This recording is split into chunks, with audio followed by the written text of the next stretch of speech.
पंजाब की most wanted list की बात करें तो टॉप पर जो नाम आता है वो रियाज बसरा है, जिसकी 80s और 90s में इतनी दहशत थी कि लोग कांपते थे उसके नाम से।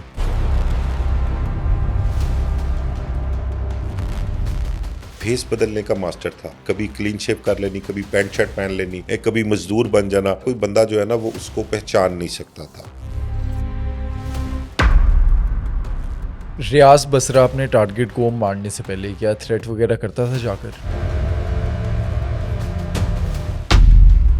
नुआए वक्त अखबार में ना एक तस्वीर छपती है, वो देख के लोग परेशान भी हो गए, हैरान भी हुए। व्हील चेयर पे एक बंदा बैठा हुआ है और नवाज शरीफ के साथ वो बात कर रहा है। वो रियाज बसरा था जो खुली कचहरी में नवाज शरीफ की पहुंच गया था। दीन से इतना करीब था तो ये कत्लो गारत की तरफ किस तरह से पहुंच गया? इसकी टीम में मलक हिसाक इंतहाई डेस्परेट, इंतहाई खतरनाक, अकरम लाहौरी बड़ा खतरनाक, बड़ी बड़ी दहशतगर्दी की कार्रवाइयाँ उनके खाते में है।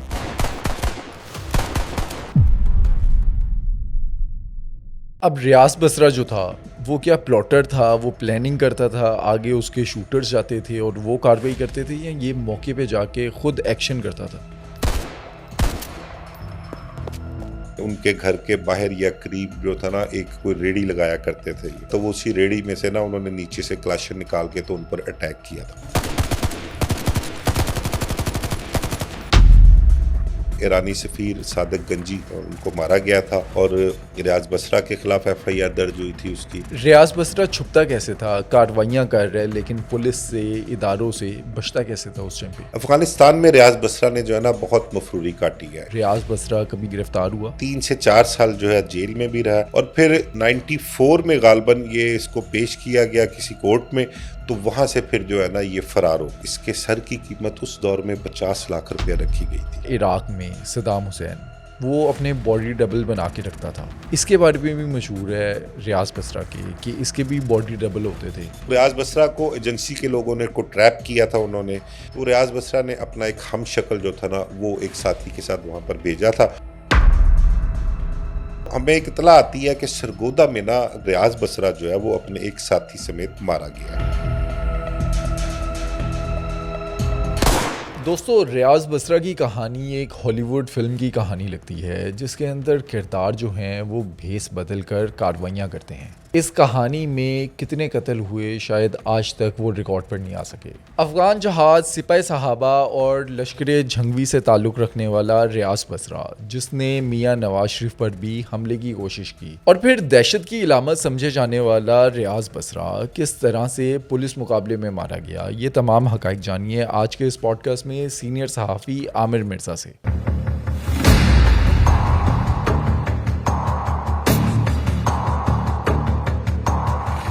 मिर्ज़ा साहब, अगर पंजाब की मोस्ट वांटेड लिस्ट की बात करें तो टॉप पर जो नाम आता है वो रियाज बसरा है, जिसकी 80s और 90s में इतनी दहशत थी कि लोग कांपते थे उसके नाम से। आपने रियाज बसरा के तमाम वाक़यात देखे। अब रियाज बसरा किस तरह से दहशत की इलामत बना, रियाज बसरा की हिस्ट्री क्या है और उसने क्या कुछ किया हुआ है? बट साहब, आपने जो आज का टॉपिक और जो किरदार आपने सेलेक्ट किया है ना, इसके हवाले से अगर मैं कहूँ कि ये इंतहाई एक शार्प माइंड इंसान था, एक क्रिएटर था। क्रिएटर किस सेंस में कि जितने भी सेक्टेरियन इंसिडेंट का उसमें नज़र आता था। फिर उसके अलावा क्लेवर बहुत था और भेस बदलने का मास्टर था। और फिर उसके अलावा सबसे बड़ी जो बात जो थी ना इसका जो एक जुनून था ना, एक एंटी जो अपना कह लें कि मुखालिफ फ़िरका जो था, उसके ख़िलाफ़ एक जुनून था। और कोशिश इसकी ये हुआ करती थी कि हर इंसिडेंट या हर टारगेट जो है वो खुद ऑन द स्पॉट जाके पूरा किया जाए। ये रियाज बसरा एक ऐसा किरदार जो है वो मजहबी दहशतगर्दी के हवाले से जो है ना माजी में रहा है। और पंजाब नहीं कहूँगा मैं, बल्कि पूरे पाकिस्तान में और पाकिस्तान से बाहर इंटरनेशनल लेवल पर इसका नाम हुआ है। और इसके सर की कीमत उस दौर में 50 लाख रुपया रखी गई थी। और सैकड़ों मतलब के वाक़यात ऐसे हैं जो कि रियाज बसरा के खाते में आज भी डाले जाते हैं या उसी से मंसूब हैं कि ये दहशतगर्दी के वाक़यात जो हैं ये रियाज़ बसरा ने। अगर किसी इंसिडेंट में रियाज़ बसरा मौके पर मौजूद नहीं भी है या उस इंसिडेंट से इसका कोई ताल्लुक भी नहीं है, तो एफआईआर रियाज़ बसरा के खिलाफ ही दर्ज हुआ करती थी। क्योंकि ये एक कह लें कि जो एक सिपा साहबा की एक ज़ेली अपना विंग था या उसको मिलिटेंट विंग कह लें, लश्कर जंगी जो था, इसकी बुनियाद रियाज़ बसरा ने ही रखी थी। और रियाज़ बसरा के साथ जो बुनियाद रखने वाले थे, उनमें अपना अकरम लाहौरी एक बड़ा मशहूर करैक्टर, मशहूर सेक्टेरियन के हवाले से रहा है, मलक इसहाक, जिसने रियाज़ बसरा के अपना मरने के बाद इसकी कमांड सँभाली, वो और एक गुलाम रसूल नामी शख़्स। ये 4 लोग थे जिन्होंने इसकी लश्कर जंगी की बुनियाद रखी थी। और उसके बाद जो अपना मज़हबी दहशतगर्दी के वाक़यात होते ना, उनमें बहुत ही ज़्यादा शिद्दत आ गई थी। बल्कि ऐसे हुआ करता था कि पता लगता था कि सुबह जब सो के उठते थे ना हम, तो पता लगता था कि फलाँ जगह पर जो है एक ये दहशतगर्दी का वाक़या हो गया। कहीं बॉम्ब ब्लास्ट कह लें, कहीं फायरिंग का वाक़या कह लें या कहीं सिंगल आउट करके ये लोगों को टारगेट किया करते थे। बड़ी-बड़ी नामवर, बड़ी-बड़ी जो पर्सनैलिटीज़ थी, उनको टारगेट किया गया इन्होंने। अब कोई भी शख्स पैदा तो क्रिमिनल या दहशतगर्द नहीं होता। रियाज़ बसरा की ज़िंदगी में ऐसे क्या मामलात बने कि रियाज़ बसरा इस हद तक पहुँच गया, ये सब कुछ उसने कर दिया? अच्छा, पहले तो मैं आपको बताऊँ कि रियाज़ बसरा का ताल्लुक कहाँ से था और वो कहाँ से स्टार्ट हुआ, किस तरह से इस तरफ आया। 1967 ग़ालिबन रियाज़ बसरा की पैदाइश का जो ईयर है वो बताया गया है। सरगोदा से ताल्लुक था। सरगोदा से ताल्लुक था। सरगोदा का एक गाँव है झावरियाँ। वहाँ पर इसकी रिहाइश थी। ये अपनी फ़ैमिली के साथ वहाँ पर रहता था। इब्तदाई तालीम सरगोदा में ही हासिल की इसने। फिर उसके बाद जो है ना ये लाहौर में आ जाता है। लाहौर में एक मदरसे से कुरान हिफ़्ज़ करता है, हाफ़िज़ रियाज़ बसरा के नाम से जो है ना ये। और इसके घर में जो है ना इसको प्यार से निकनेम कह लें कि लालू कहा करते थे। इसके वालिद अता बसरा वो अपना एक मतलब कि मुतवस्सत घराने से ताल्लुक़ था, को छोटे-मोटे ज़मींदार कह लें वहाँ पर थे। फिर इसकी वालदा जलाल बीबी, बड़ी मुदब्बर ख़ातून, मैंने देखा, मेरी उनसे एक मुलाकात है। मैं रियाज़ बसरा के घर भी गया था। बल्कि इसकी वालदा से रियाज़ बसरा की और रियाज़ बसरा का एक भांजा था अबू बकर, उनसे मुलाकात भी हुई। कुछ देर वहाँ पर हमने गुज़ारा भी, टाइम भी गुज़ारा। उन्होंने हमारी खातिर-तवाज़ुह भी की। वो भी मैं आपके साथ आगे चल के शेयर करता हूँ कि वो मुलाकात किस तरह से हुई और क्यों जाना पड़ा उनके घर, वो भी मैं शेयर करूँगा। दीन से इतना करीब था, हाफ़िज़ कुरान था, तो ये कत्लो-गारत की तरफ किस तरह से पहुँच गया? मामलात कहाँ से स्टार्ट होते हैं इसके? मामलात स्टार्ट होते हैं इनके कि एक ना 1985 में एक तंज़ीम बनती है सिपाही साहबा के नाम से। तो ये सिपाही साहबा में शमूलियत इख्तियार कर लेते हैं। अब हमारे मुल्क में ना व्हाट्सएप में आपको बताऊँ कि अब से नहीं तकरीबन 5-6 दहाइयों से जो है ना फ़िरका वाराना तसादम को हमेशा से हवा दी गई है। और ये हवा जो दी गई है वो यहाँ पर जो मौजूद लोग वो तो इसमें ऑलरेडी इन्वॉल्व हैं ही, जो मफ़ाद परस्त हैं। दोनों अपना फ़िरकों की तरफ से कह लें कि इधर से अपना शिया कम्युनिटी भी कह लें और दूसरी साइड जो है इधर अहले सुन्नत कम्युनिटी के जो लोग हैं, इन दोनों में मफ़ाद परस्त लोग जिनके अपने मफ़ादात थे, उन्होंने अपने-अपने मफ़ादात की खातिर जो है इन मामलात को हवा भी दी, इनको तूल भी दिया। और कह लें कि मतलब कि जहाँ कहीं वो समझते थे ना कि हमें कहीं से फाइनेंशियली मामलात जो हैं वो या रियासती अपना मामलात में उनकी कहीं किसी जगह बेहतरी होती है, तो उन्होंने इन मामलात को हवा देने में कोई कसर नहीं छोड़ी। अब अंदरूनी मामला तो हमारे जो वो थे, बैरूनी ताकतें जो थीं, कुछ बैरूनी अनासर जो थे, वो भी इन दोनों कम्युनिटीज़ को कहीं न कहीं से अपना माली मुआवनत भी किया करते थे या जहाँ कहीं भी जिस तरह से भी उनको कहीं पे भी कोई ज़रूरत होती थी ना, इनको मुकम्मल सपोर्ट हुआ करती थी। ये अब से नहीं, ये कई दहाइयों से मामला जो चले आ रहे हैं। इसके अंदर एक और चीज़ नेट पे मैंने रिसर्च के दौरान पढ़ी कि रियाज़ बसरा जो है वो अफ़गान जहाद का भी हिस्सा था। हाँ, मैं आपको बताता हूँ ना कि ये 1985 में जब सिपा साहबा बनी है और रियाज़ बसरा ने जॉइनिंग दी है इसमें, तो इसके कोई 2-3 साल गुज़रे हैं, 2-3 साल के बाद रियाज़ बसरा को सेक्रेटरी इन्फॉर्मेशन लगा दिया गया सिपा साहबा का। तो उस हवाले से मीडिया के लोगों से उसके राब्ते ताल्लुकात जो थे वो आहिस्ता-आहिस्ता बढ़ने लगे। तो अब हमारे यहाँ पे होता है कि जो अपना इंफॉर्मेशन सेक्रेटरी होता है ना, वो उसके जितने भी बीट रिपोर्टर्स होते थे ना उस वक़्त, प्रिंट मीडिया का दौर था, इलेक्ट्रॉनिक मीडिया तो था नहीं, तो चीदा-चीदा लोग होते थे गिनती के, 8-10 लोग होंगे, 15 लोग होंगे ज़्यादा से ज़्यादा जो बीट किया करते थे मज़हबी। तो उन सब के साथ बड़ा अच्छा रिलेशन होता था, गपशप अच्छी होती थी और एक-दूसरे के साथ शेयरिंग भी जो है वो भी अच्छे तरीके से किया करते थे। और रियाज़ बसरा ने सेक्रेटरी इन्फॉर्मेशन बनने के बाद ना कोई 90 में जब ज़िया-उल-हक का वाक़या होता है ना, उसके बाद बेनज़ीर भुट्टो भी पाकिस्तान आ जाती हैं और इलेक्शन कैंपेन शुरू हो जाती है। फिर ज़िया-उल-हक के बाद जो इलेक्शन होते हैं ना, उसमें फिर रियाज़ बसरा ने नवाज़ शरीफ के खिलाफ हल्का 95 से इलेक्शन भी लड़ा था। आज़ाद उम्मीदवार के तौर आज़ाद पे। उम्मीदवार के तौर पे इलेक्शन भी लड़ा था उन्होंने। और फिर वहाँ से ना इनकी मुखालफत शुरू हो जाती है इस तंज़ीम की, सिपह-साहबा की। और जो गवर्नमेंट होती है ना उस दौर की, अपना नून लीग की गवर्नमेंट आती है, तो इनके ना आपस में इख्तिलाफ़ात जो है ना वो बढ़ते चले जाते हैं। अब सिपह-साहबा को कह लें, इनकी जो एक अपना एंटी पार्टी थी, शिया तंज़ीम कह लें या शिया फ़िरका कह लें, उस हवाले से इनके आपस में ना मामलात काफ़ी डिस्टर्ब थे, दहशतगर्दी के वाक़यात हुआ करते थे। कभी उधर कोई अपना हमला हो जाता था, इधर किसी मदरसे पे हमला हो जाना, मजलिस पे, जुलूस पे, या उधर से शिया मसलक के जो लोग थे उनको सिंगल आउट करके टारगेट किया जाता था।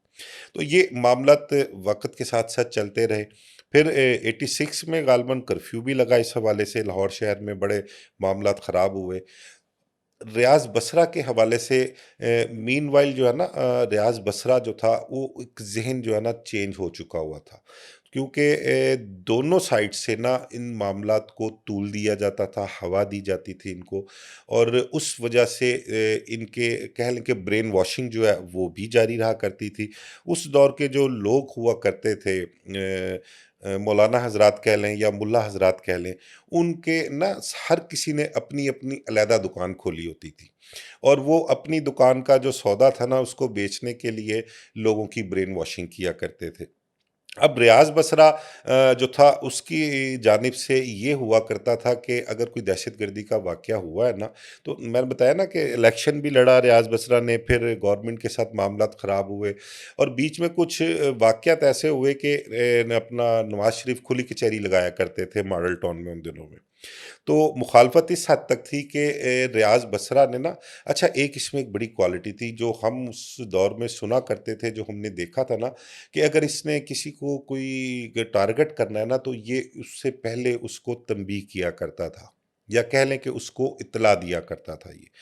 तो इसमें नवाज़ शरीफ के में से मुलाकात के हवाले से भी हमने सुना था कि नवाज़ शरीफ को इसने ओपन चैलेंज किया था कि मैं तुमसे कहीं भी किसी वक़्त भी मिल सकता हूँ आके।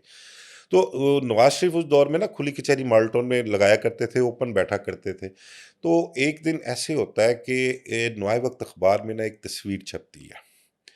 तो वो तस्वीर जो थी, वो देख के लोग परेशान भी हो गए, हैरान भी हुए कि उस तस्वीर के मुतालिक पता लगा कि वो उसमें गालिबन व्हीलचेयर पे एक बंदा बैठा हुआ है और नवाज़ शरीफ के साथ वो बात कर रहा है और अपना मसाइल जो हैं वो नवाज़ शरीफ को बता रहा है। तो उसके मुतालिक पता लगा कि वो रियाज़ बसरा था, जो खुली कचहरी में नवाज़ शरीफ की पहुँच गया था।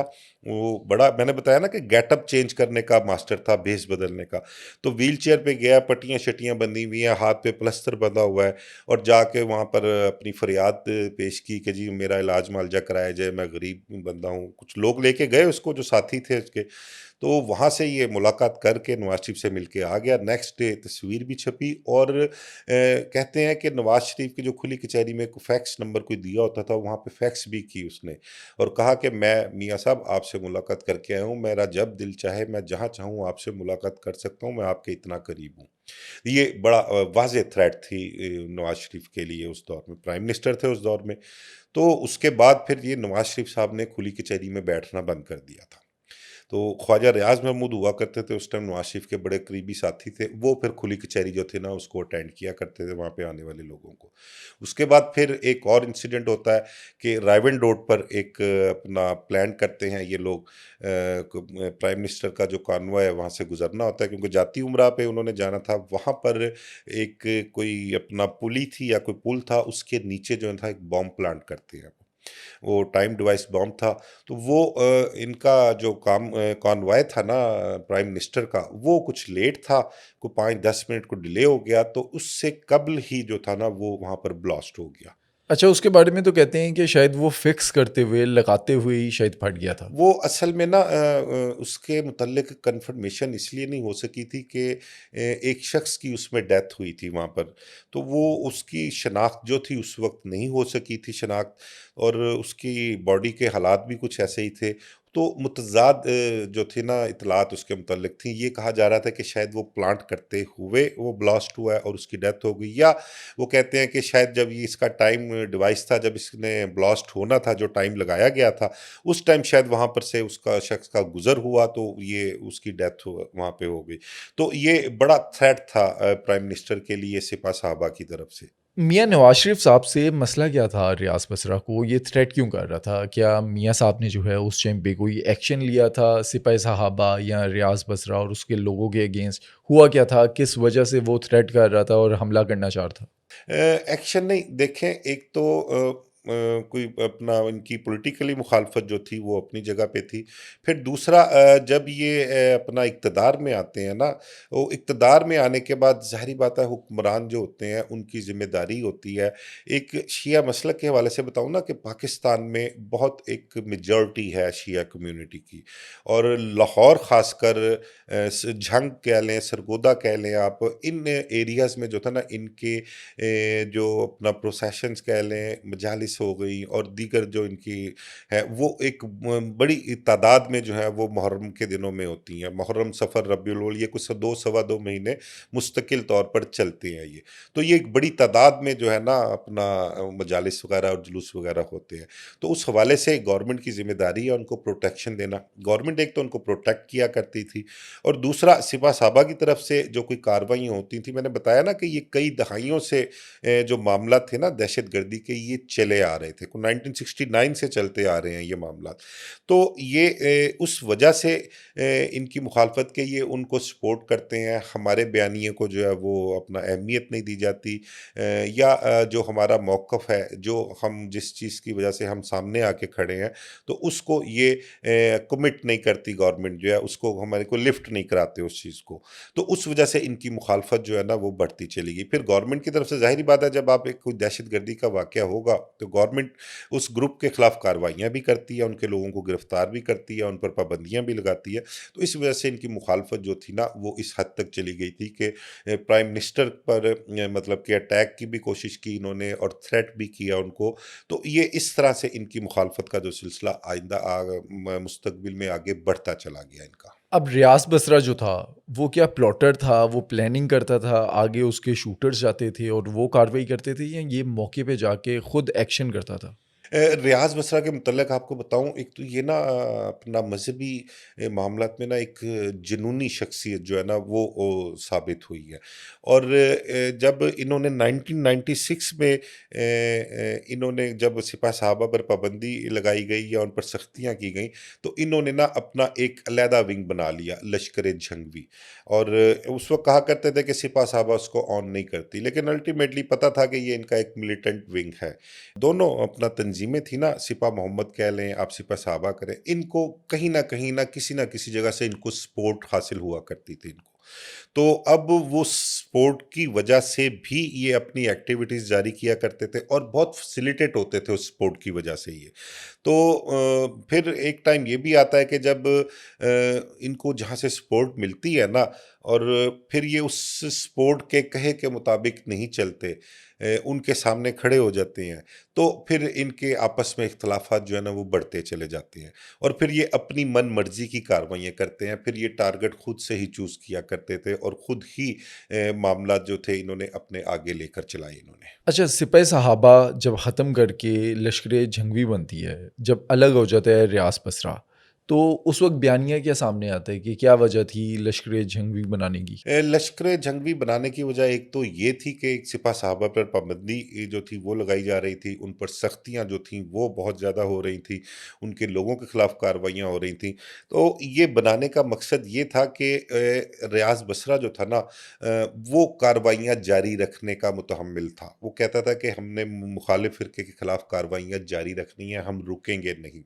तो इस वजह से एक लश्कर जंगवी की उन्होंने बुनियाद रखी और उसको लेके वो कई साल तक चलते रहे। अब 4-6 साल उसके बाद मेरे ख़्याल 2002 में जब पुलिस एनकाउंटर होता है मुबैना एक रियाज़ बसरा का, तो तब तक 6 साल तक बेशुमार वाक़यात इसमें जो है इन्होंने रूनुमा किए। उसमें अगर मैं आपके साथ शेयर करूँ पहले तो एक ईरानी सफ़ीर सादिक गंजी लिटन रोड पे गालिबन उनका अपना उनको मारा गया था और रियाज़ बसरा के खिलाफ एफआईआर दर्ज हुई थी उसकी। तो सादिक गंजी के मुतल्लिक़ जो था ना आपको बताऊँ कि जंग में एक सिपह साहबा की बड़ी अहम शख्सियत थी हक़ नवाज़ जंगवी। उनका मर्डर हो जाता है वहाँ पर। तो उस मर्डर के हवाले से बल्कि हमारे एक दोस्त हैं, बड़े पुराने हमारे कोलीग हैं, उनके साथ हमने क्राइम रिपोर्टिंग भी की, मुबश्शिर बुखारी साहब। जी। तो उनका काफ़ी रियाज़त है उनकी ना इसके इस हवाले से अपना मज़हबी सेक्टेरियन के हवाले से या उन्होंने बड़ी रिसर्च भी किया उन्होंने और उनको बड़े मतलब के इन्फॉर्मेशन उनके पास बहुत है।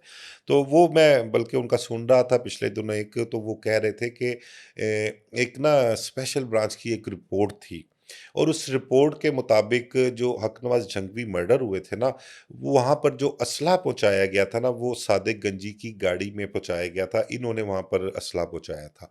एक स्पेशल ब्रांच की रिपोर्ट थी। तो लेकिन बाद में उन्होंने ये भी बताया कि इस रिपोर्ट के मुतल्लिक़ जब बाद में तस्दीक की गई और उसको वेरीफ़ाई किया गया तो वो रिपोर्ट गलत थी। उस वजह से जो सादिक गंजी को जो ना उस रिपोर्ट की वजह से टारगेट किया गया था। फिर इसी तरह एक ज़ुल्फ़िकार नकवी थे उनको अपना वो उनकी शायद चुंगी अहमद सद्दू कानावाला साइड पे रिहाइश थी। वहाँ से वो डेली घर से निकलते थे। वहाँ पर कहते हैं कि उनके घर के बाहर या करीब जो था ना एक कोई रेहड़ी लगाया करते थे ये। उस पे रेहड़ी पे उनकी रैकी किया करते थे और जब उनको मारा गया वहाँ पे उनका मर्डर हुआ है तो वो उसी रेहड़ी में से ना उन्होंने नीचे से क्लाशन निकाल के तो उन पर अटैक किया था। ये सारी क्रिएटिविटी रियाज़ बसरा की हुआ करती थी।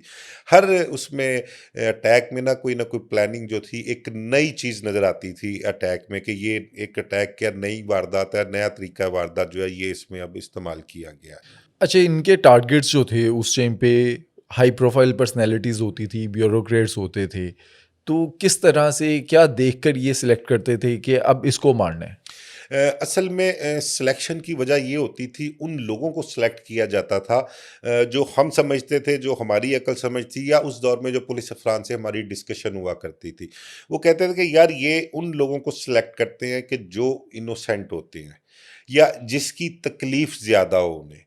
तो ये उन लोगों को टारगेट करते थे और सिलेक्शन भी उन्हीं लोगों की किया करते थे और चुन-चुन के कि भई ये लोग जो हैं, ये इस कम्युनिटी में एक मुकाम भी रखते हैं, इनोसेंट हैं या कह लें कि इनका बयानिया जो है वो सुना जाता है। लोग हाइप इनको बन जाएगी। हाइप बन जाएगी, लोग इनको पसंद करते हैं, इनकी बात को सुनते हैं। तो टारगेट उन लोगों को किया करते थे। अब देखें ना मोहसिन नकवी को जो शायर थे और फिर वो अपना मजालिस भी पढ़ा करते थे, उनको इकबाल टाउन मून मार्केट में टारगेट किया गया और बड़े ही खौफनाक तरीके से टारगेट किया गया। कहते हैं कि 40 टू 50 बुलेट्स जो थे उनके जिस्म से लगे थे, उनको शॉट लगे थे उसके। तो इस किस्म की पर्सनैलिटीज़ को जो थे ना ये टारगेट किया करते थे। अच्छा, उस टाइम पे इनके टारगेट पे जो लोग थे, उन्होंने अपनी सिक्योरिटी जो है वो तो बढ़ा ली होगी। सिक्योरिटी उनकी अपनी ज़ाती भी हुआ करती थी। फिर उनकी मूवमेंट के हवाले से अगर वो पुलिस से सिक्योरिटी प्रोटेक्शन लेना चाहते थे, तो वो उनको पुलिस भी अपना प्रोटेक्शन फ़राहम किया करती थी और बल्कि बेशुमार जगहों पर पुलिस साथ भी जाया करती थी। ये सिर्फ़ इनके साथ नहीं, ये दोनों जो फ़िरके थे, इनकी जो पर्सनैलिटीज़ थी, उनको प्रोटेक्शन दिया करते थे, जो कह लें कि टारगेट पे हुआ करते थे। जिनके कहते हैं कि उन्होंने पुलिस रिपोर्ट्स के मुताबिक कहते हैं कि भई इस फ़िरके के ये लोग जो हैं, ये उनकी हिट लिस्ट पर है, दूसरे फ़िरके के लोग जो हैं वो उस हिट लिस्ट पर हैं, तो उनको प्रोटेक्शन जो है वो फ़राहम की जाती थी। बल्कि उनको ये भी कहा जाता था कि वो अपनी मूवमेंट बगैर पुलिस को बताए या शहर से बाहर भी कहीं जाना हो तो हमारे इलम में लेके आएँ, ताकि उनकी सिक्योरिटी का मुनासिब बंदोबस्त किया जा सके। रियाज बसरा अपने टारगेट को मारने से पहले क्या थ्रेट वगैरह करता था जाकर? मैंने आपको बताया ना कि ये खुली कचहरी वाला नवाज शरीफ का वाकया, वो उससे पहले उसने कहा था। फिर उसके अलावा एक अपना ये अपना जो बॉम्ब ब्लास्ट हुआ था अपना रायबन रोड पे, उस हवाले से भी उसने पहले कहा था। वो मतलब कि इतला दिया करता था, कहीं न पता लगता था, और उस इतला पर ही मतलब कि एजेंसीज जो थी, जो इदारे थे, वो कहते थे कि भाई ये टारगेट पर हैं, तो वो इनके पीछे है, इनके ताक़ुब में है, तो आप अपनी एक तो मूवमेंट को जो है महदूद रखें, और अगर कहीं जाना भी है तो सिक्योरिटी के हवाले से जो है ना वो हमारे साथ राब्ते किए जाएँ। रियाज बसरा छुपता कैसे था? कार्रवाइयाँ कर रहा है लेकिन पुलिस से, इदारों से बचता कैसे था उस टाइम पे? अच्छा, ये ना कार्रवाइयाँ करने के बाद आपको बताऊँ कि आपने स्टार्ट में पूछा था अफ़गान जहाद के हवाले से। अफ़गानिस्तान में रियाज़ बसरा ने जो है ना बहुत मफ़रूरी काटी है। ये भी और इसके जो साथी थे मिलिटेंट्स हैं, वो उन्होंने अफ़गानिस्तान में बड़ा टाइम गुज़ारा है। अफ़गान जहाद के दौरान रियाज़ बसरा की टाँग पर एक गोली भी लगी थी, वो जिसकी वजह से ना वो थोड़ा लंगड़ा के चला करता था। तो एक व यहाँ पर इंसिडेंट होता है मोमिनपुरा में ना, मोमिनपुरा कब्रिस्तान में लाहौर में लक्ष्मी चौक के पास है। वो अहले तशय्युओं का कब्रिस्तान है। तो वहाँ पर एक कोई मेरे ख़्याल ग़ालिबन मजलिस हो रही थी, तो वहाँ पर अटैक होता है। अच्छा, मैं आपको बताऊँ कि वहाँ पर मुझे इत्तला कैसे मिलती है उसकी अटैक की। उस दौर में ना एक लश्कर अख़बार होता था, इवनिंग अख़बार। तो हसन निसार साहब उसके एडिटर थे। मैं और बाकी दोस्त जो वो सब वहाँ पे रिपोर्टिंग किया करते थे, तो वो कुछ 10 साढ़े 10 बजे मार्केट में अख़बार इवनिंगर आ जाया करता था। कुछ सुबह कुछ साढ़े 7 बजे का, तकरीबन पौने 8 बजे का टाइम था, तो हम ना नीचे ऑफ़िस के नीचे टेंपल रोड लाहौर में ना अपना खड़े हुए थे, दोस्त थे, 3-4 रिपोर्टर थे।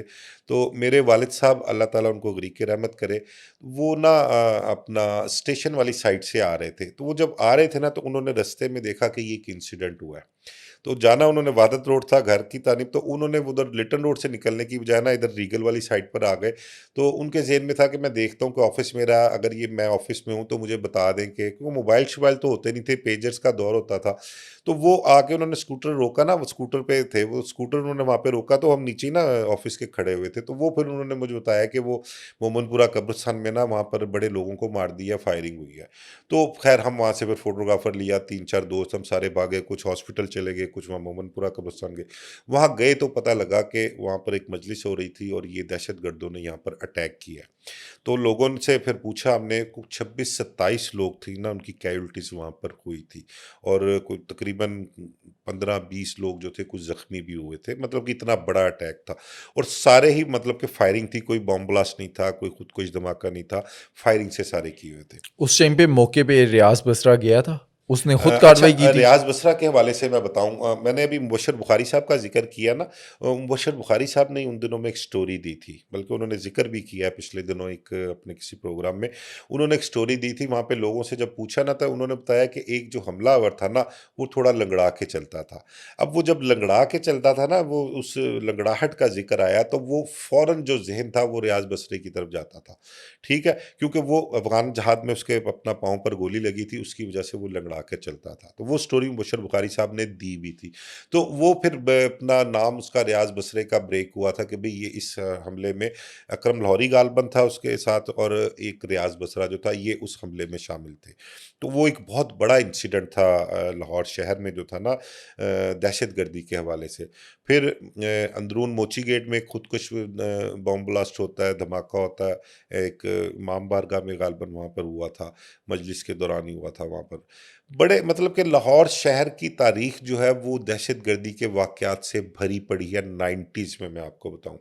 और जो भी दहशतगर्दी का वाक़या होता था, उसमें रियाज़ बसरा की इन्वॉल्वमेंट बराह रास्त कह लें या बिलवास्ता कहीं न कहीं उसकी इन्वॉल्वमेंट हुआ करती थी, और फ़ौरी तौर पर एजेंसियों का, रियासती इदारों का, पुलिस अफ़सरान का यही होता था कि भई इसमें रियाज़ बसरा जो है, क्योंकि सारी कार्रवाइयाँ इस लश्कर जंगवी का जो ग्रुप था, इनकी तरफ से की जाती थी। उस टाइम पे रियाज बसरा की टीम में कौन-कौन से मशहूर लोग थे जो उसके साथ मिलके कार्रवाइयाँ करते थे? इसकी टीम में मलक इसहाक़, इंतहाई डेस्परेट, इंतहाई ख़तरनाक, जिसने बाद में सिपाही साहबा की कमांड भी सँभाली, अकरम लाहौरी, वो भी बहुत दहशतनाक, बड़ा ख़तरनाक, बड़ी-बड़ी दहशतगर्दी की कार्रवाइयाँ उनके खाते में हैं।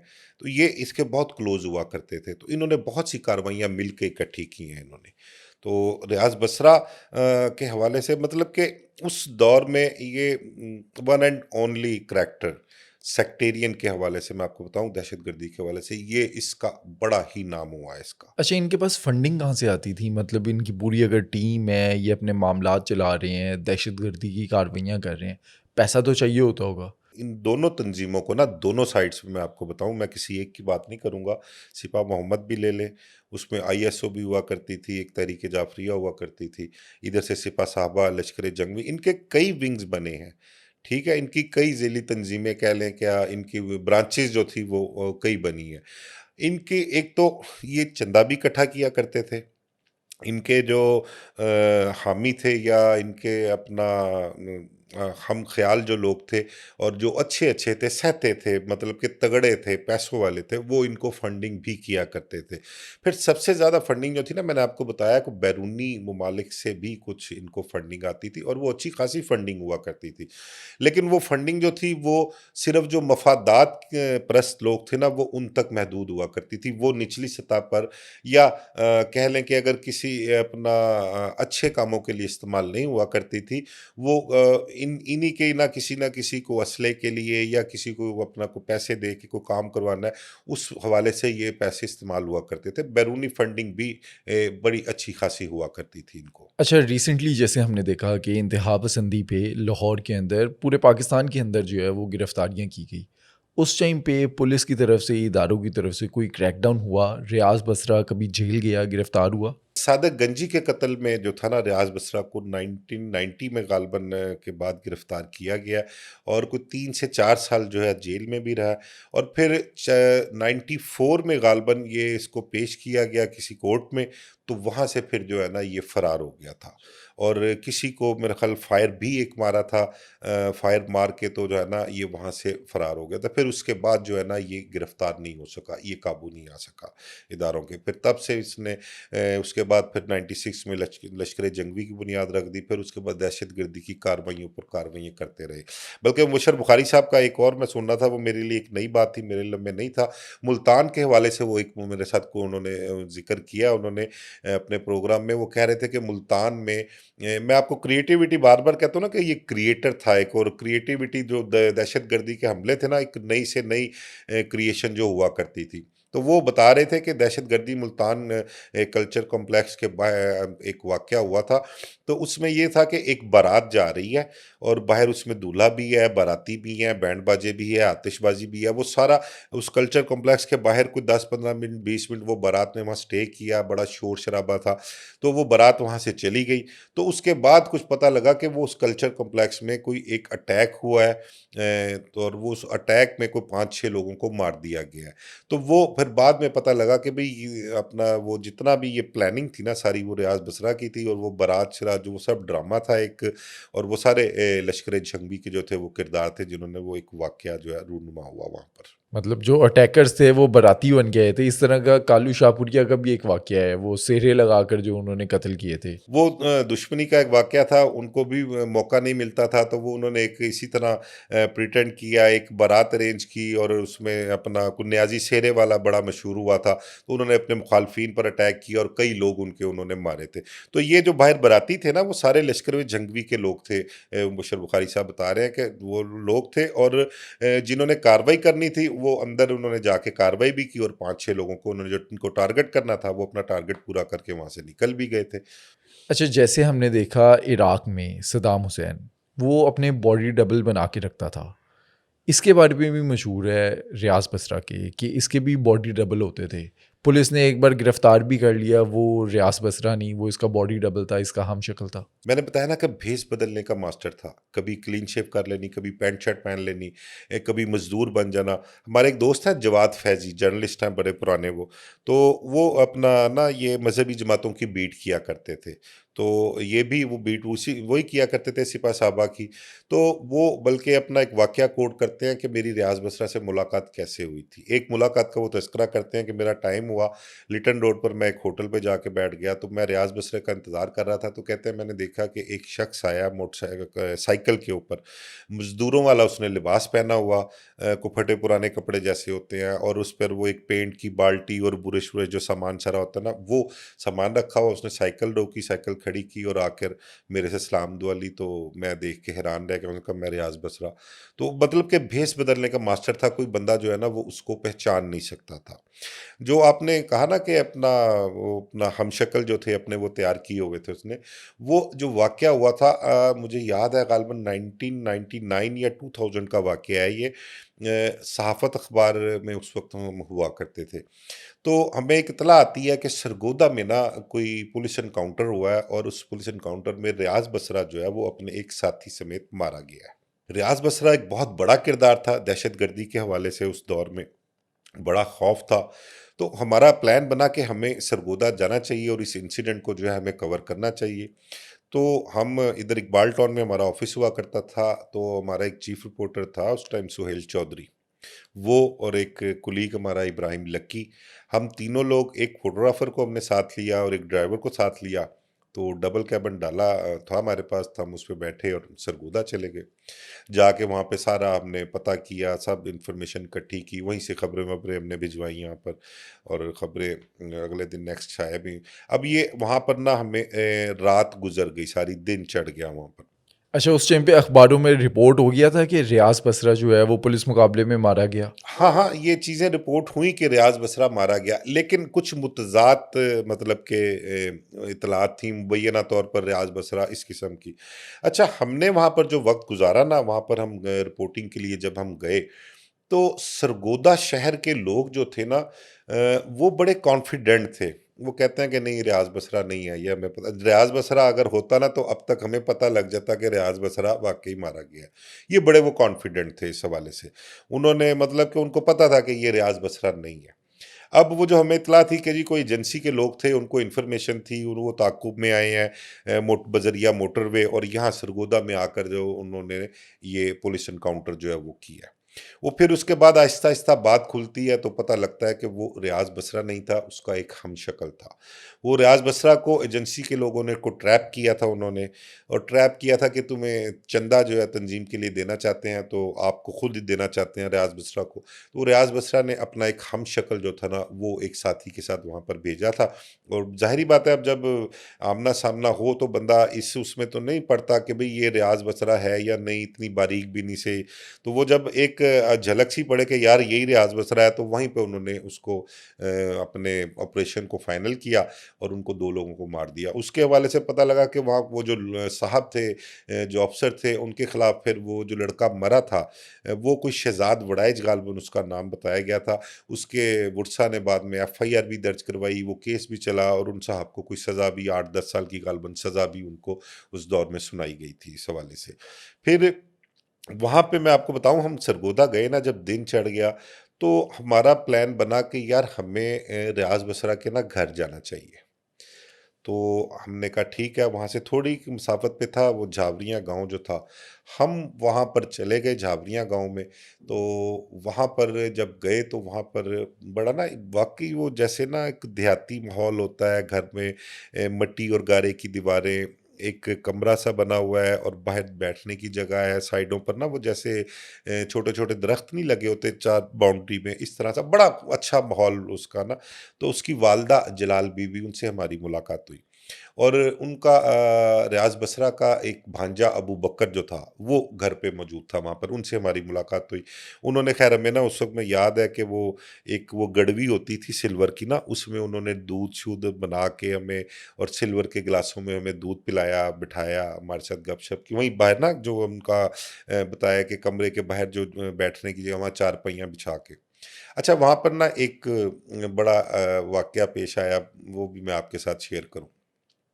वहाँ बैठे-बैठे एक तो हम जब उनसे बातचीत कर रहे थे, उन्होंने बताया कि वालदा का उसका ये कहना था कि बल्कि उससे पहले भी कई सहाफ़ी जो है इसको रिपोर्ट कर चुके हैं। ये उसके अबू बकर ने भी हमें बताया कि हमारे घर तो हमेशा पुलिस ही आती है रियाज़ बसरा का पता करने, जब भी कोई इंसिडेंट होता है तो यहाँ पर आ जाते हैं वो। तो वो एक फ़िक्रा बड़ा मशहूर था कि उसकी वालदा ने कहा था कि हमने तो बेटे को अपने तालीम हासिल करने के लिए भेजा था, कि हाफ़िज़ कुरान बनाने के लिए भेजा था, तो वो तो आया नहीं, हम आता नहीं, उसके बाद आया नहीं, और जब भी आती है पुलिस ही आती है हमारे घर। ये उसकी वालदा का एक फ़िक्रा था जो कई जगह पर रिपोर्ट भी हुआ है। तो बैठे गपशप लगाते रहे, पूछते रहे उसकी ज़िंदगी के मामलात सारा कुछ। अच्छा, वो सुहेल चौधरी और मैं ना एक ही चारपाई पर बैठे हुए थे, दूध पी रहे थे गिलास से। अब सुहेल चौधरी दूध पी रहा है ना, ऐसे उसने दूध गिलास मुँह को लगाया, तो मैंने ना सुहेल चौधरी के कान में ना कोई बात कही मैंने। अच्छा, वो मैंने बात उसको कही, मैंने ऐसे ही वो शरारत सी मेरे ज़हन में आई, मैंने कुछ शरारतन उसके ज़हन में बात की, तो वो जैसे धचका नहीं लगता, तो वो दूध ना बाहर आ गया एकदम। अच्छा, हमारा दोस्त लकी जो है, वो हम दोनों एक-दूसरे को समझते थे, काफ़ी देर से हम इकट्ठे थे। तो उसने मेरी तरफ देखा, तो देख के ना तो वो हँसना शुरू हो गया। उसने कहा इसने कोई ना कोई शरारत की है। तो वो अच्छा, उसके बाद ना सुहेल चौधरी ने कहा कि जी उठो, चले, चले, चले, चलते हैं। मैं कहा चौधरी साहब बैठे, क्या हो गया, उठे। अच्छा, वो हुआ ये था कि वो अबू बकर जो था ना, भांजा, उसने कहा था कि अगर आप लाहौर जा रहे हैं तो मुझे अपने साथ लाहौर लेते जाइएगा। तो मैंने कहा ठीक है, तुम हमारे साथ गाड़ी में बैठना, चले चलना हमारे साथ। वो मैंने सुहेल चौधरी के कान में ये कहा, मैं कहा उसको अबू बकर को ना हमने साथ लेके जाना है, तो मैंने उसको कह दिया, कमिट कर लिया, तो अब उसको लेके जाएंगे। तो इस बात पे ना वो एकदम डर गए। डर गया। भाई देखो, उस टाइम रियाज बसरा, अब उसके भांजे को हम साथ लेके जा रहे हैं, रास्ते में अगर वो कहीं चेकिंग हो जाए, हमारे साथ पकड़ा जाए, तो हम सारे भी चलेंगे जाके। तो वो ना एक बड़ी एक ऐसी वहाँ पे कुछ कंडीशन बन गई। तो वो लकी कहता की क्या है? मैं कहा एवं मैं छेड़िया, मेरा दिल कीता छेड़न नूं, ते मैं छेड़िया, ते वो सुहेल चोई साहब नूं हजम नहीं हुई वो गल जेहड़ी। तो लो जी, वो सुहेल चोई साहब हमें वहाँ से लेके ना, तो वो भूल गए कि हमने भी कुछ यहाँ से मजीद कुछ बात करनी है, कोई इन्फॉर्मेशन लेनी। वहाँ से हम बैठे गाड़ी में बैठ के, तो हम निकल आए सारे। अच्छा, जब वालदा से आपकी बात हुई, सिपाही सहाबा जॉइन करने के बाद, रियाज़ बसरा की कभी मुलाकात नहीं हुई अपनी वालदा से, फैमिली से? नहीं, ऐसा नहीं कि मुलाकात नहीं हुई। वो मतलब कि एक जो तासुर था ना कि वो रियाज़ बसरा कभी वापस घर नहीं आया, नहीं मिला, वो एक तासुर गलत था। वो मतलब कि गाहे-बगाहे मुलाकात चोरी-छुपे जो है ना, वो किया करता था अब जाके। इतना कोई भेस बदलने का माहिर हो, माहिर वो तो था आता तो वो होगा। मतलब बिल्कुल जाता था, और इस चीज़ की तस्दीक भी हुई थी कि वो जाता था घर और मुलाकात करता था, कुछ टाइम गुज़ारता था, फिर उसके बाद वापस चला जाया करता था। शादी वगैरह हुई हुई थी, बच्चे थे उसके? अच्छा, कभी ना इस हवाले से रिपोर्ट नहीं हुआ, और मेरा ख़्याल जब हम गए थे उस वक़्त तो उसकी शादी भी नहीं हुई थी, और बाकी आज तक हमने कहीं देखा नहीं या किसी से सुना नहीं कि रियाज़ बसरा की शादी हुई थी या उसके कोई बच्चे-वच्चे भी हैं। इस हवाले से कभी माज़ी में रिपोर्ट नहीं हुआ, ये चीज़ें सामने कभी नहीं आई। अच्छा, उम्र कितनी थी जब ये वाक़यात चल रहे थे? जवान लड़का था जो ये वाक़यात कर रहा था? हाँ, हाँ, भरपूर जवानी थी। 1967 में तो पैदाइश है उसकी, 1967 में, ठीक है। 85 में अपना वो जॉइनिंग दे देता है सिपा-साहबा में। फिर उसके बाद मामलात शुरू होते हैं। 96 में लश्कर जंगवी की अपना बुनियाद रखी, तो देखना 26 और 3 29 साल तो ये हो गए। अब टोटल एज जो रियाज़ बसरे की थी, वो टोटल 35 साल ज़िंदगी गुज़ारी है जब उसका एनकाउंटर होता है, जेन्युइन एनकाउंटर जो जब मारा जाता है, तो 35 साल एज थी। तो भरी जवानी में नौजवान था जब से वो इस तरफ आया है, और मामलात सारे जो थे दहशतगर्दी के लेता रहा, और इस दौरान दहशतगर्दी के हवाले से जिस कदर उसने नाम बनाया है, इंटरनेशनल लेवल पर जो था वो उसका नाम गूंजा करता था। डैनियल पर्ल के हवाले से आपको बताऊं कि उसमें भी रियाज बसरा का नाम आता था, कि रियाज बसरा उसके अगवा में और उसके असैसिनेशन में जो है वो भी इन्वॉल्व है, लेकिन वो रियाज बसरा उस हवाले से उसमें शामिल नहीं था। अच्छा, बस जो नाम हमारी आता था। जो हमारी तहकीक थी, जो हमारी इन्वेस्टिगेशन, या उस वक़्त जो ऑफ़िसर्स थे उनके साथ हमारी डिस्कशन होती थी, रियाज़ बसरे का उससे ताल्लुक कोई नहीं था। वो कुछ और इश्यू थे, कुछ और मामलात थे, तो इसका उस हवाले से कोई ताल्लुक नहीं था, लेकिन नाम इसका लिया जाता था रियाज़ बसरे का उस हवाले से। रियाज़ बसरा की ज़िंदगी के आखिरी साल जो हैं, वो किस तरह के थे? कैसे ये पकड़ा जाता है? कैसे इसका पुलिस मुकाबला होता है? मैंने आपको बताया ना कि जिन लोगों की सपोर्ट हुआ करती थी ना, जब उनकी सपोर्ट ख़त्म हो गई या ये जब उनके सामने खड़े हो गए, उनके कहने में नहीं रहे ये, तो उसके बाद फिर रियासत जो थी और हुकूमत जो थी वो इनके पीछे थी। इनके खिलाफ 1997 में क्रैकडाउन भी हुआ और उस दौरान आप कह लें कि नवाज़ शरीफ पर जब इन्होंने अपना अटैक किया ना और जब खुली कचहरी में ये गया थ्रेट करने। थ्रेट करने के लिए, उसके बाद से इनके खिलाफ ना क्रैकडाउन, इनके खिलाफ सख्तियाँ, इनके जो मिलिटेंट्स थे उनके अगेंस्ट कार्रवाइयाँ वो बहुत तेज़ कर दी गई थी। हमारे लाहौर शहर में ना एक डीएसपी हुआ करते थे, तारिक कंबो। वो इंस्पेक्टर थे तब, तो उनको ना उनकी स्पेशलाइजेशन थी सेक्टेरियन के हवाले से, उनके पास इंफॉर्मेशन भी हुआ करती थी, या यूं कह लें कि उनके एजेंसीज से राब्ते थे इदारों से, और वो इनको इंफॉर्मेशन पास किया करते थे दहशत गर्दों के मुतालिक। तो फिर ये आगे रेड शेड करते या अपना प्लान करके दहशत गर्दों को पकड़ते भी थे। अच्छा, उस दौरान ना दहशत गर्दों के पुलिस एनकाउंटर्स बहुत हुआ करते थे। बहुत से, मतलब दर्जनों नहीं, बीसियों की तादाद में दहशतगर्दों को जो है ना, बल्कि उस दौर में तो कहते हैं कि जेलों में जो बंद थे वो जेलों से निकाल के उनको बाहर लेके आते थे और पता लगता था कि पुलिस एनकाउंटर हुआ है और उसमें दहशतगर्द मारे गए हैं। अकरम लाहौरी को गालबन, अगर मैं सही हूँ तो अकरम लाहौरी को भी तारक कंबो ने ही गिरफ्तार किया था गालबन बिडन रोड से। और फिर तारक कंबो उस दौर में ना इनकी हिट लिस्ट पर था। मीनवाइल होता ये है कि जब अपना नवाज शरीफ के खिलाफ कू होती है ना, मुशर्रफ की गवर्नमेंट आती है, तो उस गवर्नमेंट में तारक कंबो जो थे ना डीएसपी, वो नई आने वाली जो गवर्नमेंट थी ना, वो कहती है कि आप मियाँ बरादरन के खिलाफ वादा माफ गवाह बने। किस हवाले से? पुलिस एनकाउंटर्स के हवाले से, कि ये एनकाउंटर जो है आपने इनके कहने पे किए हैं। ठीक है? तो वो तारक कंबो जो है ना, वो इस चीज़ से इनकारी हो जाता है। वो जब इनकारी हो जाता है, तो तारक कंबो को वो अपना कॉर्नर कर देते हैं। मतलब कि उसकी को पोस्टिंग नहीं उसको कोई देते, उसको वापस भेज देते हैं कि अब तुम जाके घर रेस्ट करो, फिर अगर तुमने हमारी बात नहीं मानी। कहते हैं उस टाइम पे सिक्योरिटी जो थी वो भी वापस ले ली मैं थी। मैं उसी तरफ आ रहा हूँ भट्ट साहब, वो उसकी जितनी भी सिक्योरिटी थी ना, वो उससे वापस ले ली। गालिबन एक आधा कोई मुलाज़िम कोई जो था उसके साथ, को वो भी पुराना जो उसका ड्राइवर हुआ करता था, वो उसके साथ होता था। इस दौरान जब सिक्योरिटी वापस ले ली गई, तो अब मैंने कहा ना कि ये हिट लिस्ट पर था और ये लोग अपने टारगेट को छोड़ा नहीं करते थे, उसकी मुसलसल जो है ना रैकी किया करते थे। जब तारक कंबो को सिक्योरिटी वापस ले ली गई ना, तो तारक कंबो को एक कॉल आती है और उस कॉल पे उसको थ्रेट किया जाता है और उसको कहते हैं कि तुमने जो जो काम अपने निपटाने हैं ना, वो तुम अपने काम निपटा लो, आने वाले 3-4 दिनों में हमने तुम्हारा काम लगा देना है। ये एक थ्रेट इधर से आती है तारक कंबो को। अच्छा, इसके बाद तारक कंबो जो है ना, उस वक्त के जो पुलिस अफसरान हैं उनके पास जाते हैं और उन्हें बताते हैं कि मुझे इस तरह से अपना थ्रेट है। गालिबन तारक सलीम डोगर उस टाइम में हुआ करते थे एसएसपी, तो उनके पास जाता है मिलने के लिए तारक कंबो। जो दोस्त अहबाब हैं उस दौर के, उनके बैचमेट कह लें, वो जो बयान करते हैं ना उस रुदात को, उस तारक सलीम डोगर के पास जब मुलाकात के लिए जाते हैं, चिट भिजवाते हैं उनको कि मुलाकात करनी है, तो वो चिट अंदर अर्दली लेके जाता है, तो उनको नहीं अंदर बुलाया जाता। वो दूसरी दफ़ा फिर उसको रिमाइंडर देते हैं कि साहब को अंदर बताएं जाके कि मैं मिलने आया हूँ। वो 3-4 मरतबा ना ये अपना अमल दोहराया जाता है।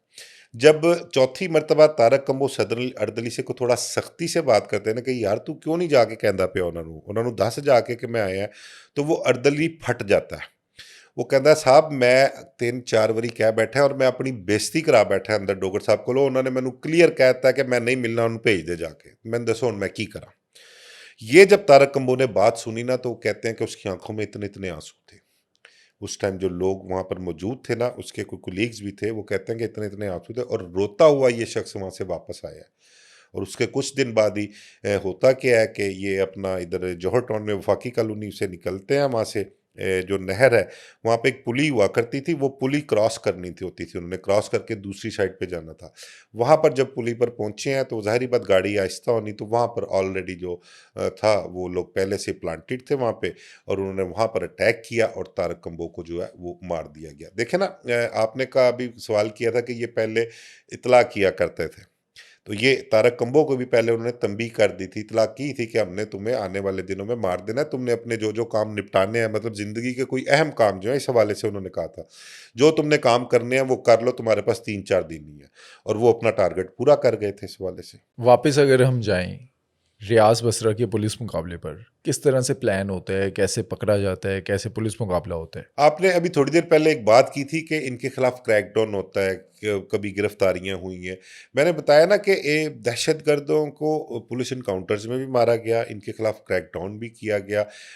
इदारे जो थे वो रियाज बसरा के पीछे थे। अब रियाज बसरा के मुतल्लिक जब 2002 की बात है, बड़ा एक शोर मचा उसके पुलिस इनकाउंटर से पहले कि रियाज बसरा जो है उसको गिरफ्तार कर लिया गया है, वो इदारों की हिरासत में है। तो इस हवाले से कन्फर्मेशन कहीं से भी नहीं होती थी, कन्फर्म, क्योंकि कोई मतलब कि वो एक इशू ऐसा था ना, बहुत सेंसिटिव इशू उस दौर में हुआ करता था ये। और ये करैक्टर जो था रियाज बसरे का, ये इंतहाई इंपॉर्टेंट करैक्टर था। तो इस हवाले से कोई बात जो है वो बहुत ही कोई ख़ास आपका कोई सोर्स हो, कोई अफ़सर हो, तो वो आपको बता सकता था, वो आपको बता देता था कि भई ये इसमें इतनी सदाकत है, या हल्का-सा हिंट दे दिया करते थे वो। तो इसके मुतल्लिक कई दिनों से रूमर्स चल रही थी कि रियाज बसरे को गिरफ्तार कर लिया गया है। तो जब पुलिस एनकाउंटर होता है रियाज बसरे का, विहाड़ी का गालबन बूरेवाला का इलाका है शायद, वहाँ पर अपना एनकाउंटर हुआ था। और उस हवाले से भी ना कुछ 2-3 मुतज़ाद इतलात थीं। तो जो हमारे सोर्सेज़ का कहना था, उनका ये कहना था कि रियाज बसरा को पहले से ही गिरफ्तार किया जा चुका है, और उसको मारा भी किसी और ने और कहीं और पे, और जगह पर था। और बाद में जो एक प्लान किया गया, अच्छा, रियाज बसरा की अपना दहशत खौफ इतना था, उसके पीछे जो एक फोर्स थी मिलिटेंट्स की, जो जुनूनी थे, उनका खौफ इस कदर हुआ करता था कि कोई अफसर जो था वो रियाज बसरे के पुलिस एनकाउंटर को ऑन करने को तैयार नहीं था। बड़े बड़े अफसर जो थे वो उस दौर में भाग गए थे, उन्होंने हामी नहीं भरी थी, उनका जी हम ये भार नहीं उठा सकते, हम फैमिली वाले लोग हैं। चलें, अगर हमारी अपनी अकेले की ज़ात की बात हो ना, तो ये लोग तो फिर फैमिली की फैमिलियाँ खा जाएँगे हमारी। तो बहुत से अफ़सर जो थे वो ऑन नहीं किया उन्होंने, और उन्होंने दौड़ लगा दी थी इससे। फिर एक जो हमें पता लगा कि एक जावेद शाह एसपी उस दौर में हुआ करते थे, विहाड़ी में तैनात थे वो, उन्होंने इसको ऑन किया। और वहाँ पर जो वक़ूआ सामने आया, वो ये आया कि वहाँ पर कोई मजलिस थी, या वहाँ पर कोई मुखालिफ फ़िरके का एक अहम शख्सियत थी, उसको टारगेट करने, मारने के लिए आए या अटैक के लिए आए। तो उस अटैक में फिर उन लोगों से उनका मुकाबला हुआ, मीनवाइल पुलिस भी आ गई और इनका आपस में मुकाबला हुआ। तो रियाज़ बसरा और 2 साथी जो थे, वो मुकाबले में मारे गए। इस तरह से रियाज़ बसरे के मुकाबले को ऑन किया गया। लेकिन हमारे सोर्सेज़ जो थे, वो यही कहा करते थे, और अभी तक स्टिल भी, मतलब कि सोशल मीडिया पर ये चीज़ें भी मौजूद हैं, उनका यही कहना है कि रियाज़ बसरे का पुलिस एनकाउंटर वहाँ पर नहीं हुआ था। उसे मार रियाज़ के लेकर बसरा आए को, थे। मैंने बताया ना कि वो उसके मारने के बाद कोई पुलिस अफ़सर उसको ऑन करने को तैयार नहीं था। फिर जावेद शाह जो थे, उनको तैयार किया गया, क्योंकि उस ऑलरेडी जावेद शाह जो थे ना, वो इनकी हिट लिस्ट पर थे, सुबह साहबा की, ये लश्कर जंगवी की। तो उनको ज़हनी तौर पर तैयार किया गया, और उन्होंने फिर ये पुलिस एनकाउंटर अपने खाते में डाला। और फिर उसके बाद उनकी सिक्योरिटी जो थी जावेद शाह की, वो बाद में गालबन डीआईजी अपना रिटायर्ड हुए हैं। और जब रिटायरमेंट के बाद जो उनको सिक्योरिटी भी दी गई, ना सिर्फ सिक्योरिटी दी गई, बल्कि उनको फैमिली समेत जो है वो किसी दूसरे मुल्क भी भिजवाया गया, और वहाँ पर वो काफ़ी अरसा जो थे अपनी फैमिली के साथ रहे। और जब वापस आते हैं, वापस आकर भी उनको एक मुनासिब सी सिक्योरिटी जो है वो फराहम की गई, उस हिसाब से सिक्योरिटी नहीं दी गई जिस हिसाब से उनको देनी चाहिए थी। तो ये रियाज़ बसरे के पुलिस मुकाबले की जो कहानी है, वो है। और रियाज़ बसरे की ज़िंदगी के हवाले से जो भी आपको वाक़यात शेयर किए, एक इंतहाई ख़तरनाक, खौफ़नाक, शार्प माइंडेड क्रिएटर, भेस बदलने वाला, मतलब कि आप उसके मुतल्लिक़ जो भी कहेंगे ना इस हवाले से, वो कम ही रहेगा। रियाज बसरा की मौत के बाद, पुलिस मुकाबले के बाद रिएक्शन आया, कत्लो गारत का सिलसिला रुक गया या ज़्यादा हो गया? रियाज़ बसरे क्या जब पुलिस एनकाउंटर होता है ना, तो उस वक़्त मैंने बताया कि मलक इसहाक एक किरदार है, वो जेल में था। वो जेल से जब रिहाई होती है ना, उसकी रिहाई होके जब वो बाहर आता है, तो रियाज़ बसरे की अपना कब्र पे जाता है, सरगोदा में ही गालिबन उसको सुपुर्द खाक किया गया था। और रियाज़ बसरे का जनाज़ा कहते हैं बहुत बड़ा हुआ था, हज़ारों की तादाद में, को 15-20 हज़ार 25 हज़ार लोग उसके जनाजे में शिरकत की उन्होंने, और वहीं पर उसको सुपुर्द खाक किया गया। तो रियाज़ बसरा की कब्र पे मलक इसहाक जाता है, वहाँ फातिहा ख़्वानी करता है, बल्कि कि ये वीडियो शीडियो भी एक ना उस वहाँ पर फातिहा की, और वो अपना जो कुछ मलक इसहाक ने कहा वो भी वायरल हुई और सोशल मीडिया पर मौजूद भी है वो गालिबन। तो उसके बाद सिपह साहबा की कमांड जो है वो मलक इसहाक ने संभाल ली थी। और 2002 से लेके 2011 में गालिबन मलक इसहाक का पुलिस एनकाउंटर हुआ है, और उसको भी मेरे ख्याल को बेटों, भतीजों और साथियों समेत को 12-13 लोगों को मारा गया था। और इस दौरान भी जो दहशतगर्दी के वाक़यात थे, वो अब रिवेंज जो था वो रियाज़ बसरे का भी था, ज़ाहिरी बात है।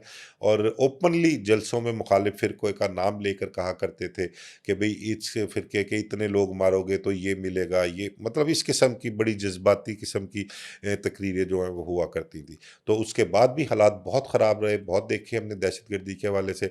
बल्कि उसके बाद जो दहशतगर्दी की एक लहर आई थी ना, वो माज़ी में कभी देखने में नहीं आई। उस हवाले से मैं आपको बताऊँ कि उसके बाद एफआईए अपना जो लाहौर में टेम्पल रोड पे ऑफिस है, उस पे अटैक हुआ, खुदकुश धमाका हुआ। फिर 15 की बिल्डिंग जो आजकल सीसीपी ऑफिस के से मुलक्का हुआ करती थी, उस पर अटैक हुआ। माल्टन में एसआईयू का दफ्तर था, उस पर अटैक हुआ। फिर उसके बाद माल रोड पर नेवी कॉलेज था, वहाँ पर अटैक हुआ। मतलब कि दहशतगर्दी के वाक़यात जो थे ना, वो इस कदर तेज़ी आ गई थी और इतने बड़े-बड़े वाक़यात हुए थे। सैकड़ों लोग इन अटैक्स में जो थे वो मारे गए थे। तो शिद्दत तो बहुत ज़्यादा आई थी इस हवाले से। और ये जो विंग था ना मलक इसहाक का, इसके बाद मलक इसहाक के राब्ते जो थे ना, वो कुछ बहुत ज़्यादा अपर लेवल पर हो चुके थे, सेक्टेरियन हवाले से, दहशतगर्दी के हवाले से। और मलक इसहाक के पुलिस एनकाउंटर की वजह भी जो थी ना, वो भी यही बनी थी कि इसके जो राब्ते थे ना, वो इदारों के सामने खुल के सामने आ गए थे। कि टेलीफोन कॉल्स जो थी वो ट्रेस हुई थी, और उन टेलीफोन कॉल्स में जो गुफ्तगू थी ना, वो बहुत ही खौफनाक थी। अगर वो कॉल ट्रेस ना होती और ना पता लगता, तो अब तक पाकिस्तान में मैं आपको बताऊं कि दहशतगर्दी के वो वाक़यात होने थे और इतनी कैजुअल्टीज़ होनी थी, वो आपकी और मेरी भी सोच से बाहर है। रियाज़ बसरा की तरफ से उस टाइम पे जो सहाफ़ी होते थे, जो उसके वाक़यात को रिपोर्ट करते थे, उनको थ्रेट आता था? क्या सहाफ़ी भी टारगेट पे थे उसके? असल में ना सहाफ़ियों के साथ मैंने आपको बताया ना, उस दौर में बड़ी मुख्तसर सी कम्युनिटी हुआ करती थी। प्रिंट मीडिया का दौर था, 10, 12, 15 बीट रिपोर्टर्स हुआ करते थे। उनके साथ ताल्लुकात अच्छे हुआ करते थे। किसी भी बीट में ताल्लुकात आपके बड़े अच्छे और आइडियल हुआ करते थे। तो एक आध मर्तबा हुआ है, हम ख़बरें अखबार में होते थे, ख़बरें में एक एडिशन छपा था दहशतगर्दों के हवाले से। उस वक़्त जो मफ़रूर दहशतगर्द हुआ करते थे ना, उस हवाले से एक एडिशन शाया हुआ था। तो उस एडिशन पे ज़िया शाहिद जो थे वो मालिक भी थे, चीफ़ एडिटर भी थे। उनको जो था वो सेक्टेरियन उस एडिशन पे उनको थ्रेट्स भी आई थी कि तुम्हें, तुम्हारे बच्चों को जो है वो जान से मार दिया जाएगा। ये एक ऑन रिकॉर्ड चीज़ मौजूद है, जो जिसको मैं जानता हूँ, जो मेरे इल्म में है।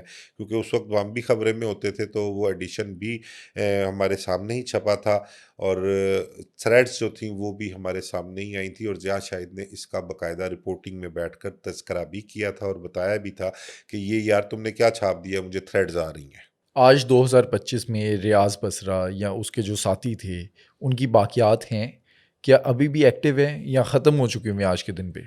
असल में ना अब वक्त बहुत चेंज हो चुका हुआ है। अब हालात बदल गए हुए हैं, सोच बदल गई हुई है, चीज़ें मौजूद हैं, लेकिन वो जो है ना अब निकल के सामने नहीं आती, एक्टिव नहीं है कोई। एक्टिव नहीं है। वो इस वजह से एक्टिव नहीं है कि अब आपका जो सोशल मीडिया जो है ना, वो बहुत आगे निकल चुका है, बड़ी तरक्की कर चुका है। अब आप हर चीज़ का जवाब जो है ना, आप सोशल मीडिया पे बैठ के दे रहे हैं। वो अब भी दोनों साइडों से जो है ना, जवाबात जो हैं वो, और इल्ज़ामात जो हैं, और एक दूसरे के खिलाफ कह लें कि गंद उछालना, वो सब सोशल मीडिया के ज़रिए जो है वो जारी है अभी। दोस्तों, आपको रियाज़ बसरा के 80s और 90s के वाक़यात में से कौन से आज भी याद हैं? हमें कमेंट सेक्शन में बताएँ।